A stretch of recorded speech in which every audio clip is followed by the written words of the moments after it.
HDC local news కి స్వాగతం. సిద్దిపేట జిల్లా హుస్నాబాద్ పట్టణంలో కొనసాగుతున్న ప్రజాపాలన ప్రగతి ప్రణాళిక కార్యక్రమంలో భాగంగా రెండో రోజు శుభ్రత కార్యక్రమాలు నిర్వహించారు. పురపాలక సంఘ చైర్పర్సన్ దండి లక్ష్మి గారు మరియు పురపాలక సంఘ కమిషనర్ టి మల్లికార్జున్ గార్ల ఆధ్వర్యంలో సివిల్ హాస్పిటల్ బైపాస్ రోడ్లో చెత్త తొలగింపు కార్యక్రమంతో పాటు నిర్మాణ వ్యర్థాలు తొలగింపు కార్యక్రమం చేపట్టారు. ఈ కార్యక్రమానికి ముఖ్య అతిథిగా అడిషనల్ కలెక్టర్ అబ్దుల్ హమీద్ గారు హాజరయ్యారు.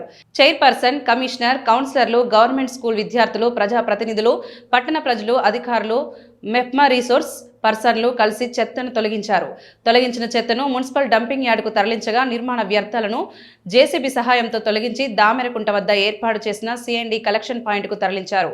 ఈ సందర్భంగా అడిషనల్ కలెక్టర్ అబ్దుల్ హమీద్ గారు మాట్లాడుతూ ప్రజాపాలన ప్రగతి ప్రణాళికలో భాగంగా చేపట్టిన 99 రోజుల కార్యక్రమాలను ప్రజలందరూ భాగస్వామ్యంతో విజయవంతం చేయాలని సూచించారు. అలాగే అధికారులకు పలు సలహాలు, సూచనలు అందించారు. చైర్పర్సన్ దండి లక్ష్మి గారు మాట్లాడుతూ పట్టణ ప్రజలు బహిరంగ ప్రదేశాల్లో చెత్త వేయకుండా తడి చెత్త, పొడి చెత్త వేరు చేసి మున్సిపల్ వాహనానికి అందించాలని సూచించారు. అలాగే బహిరంగ మలమూత్ర విసర్జన చేయకుండా పట్టణంలో పబ్లిక్ టాయిలెట్స్ ను వినియోగించాలని కోరారు. నిర్మాణ వ్యర్థాలను బహిరంగంగా వేయకుండా పురపాలక సంఘం ఆధ్వర్యంలో దామెరకుంట వద్ద ఏర్పాటు చేసిన ప్రదేశంలో వేయాలని సూచించారు.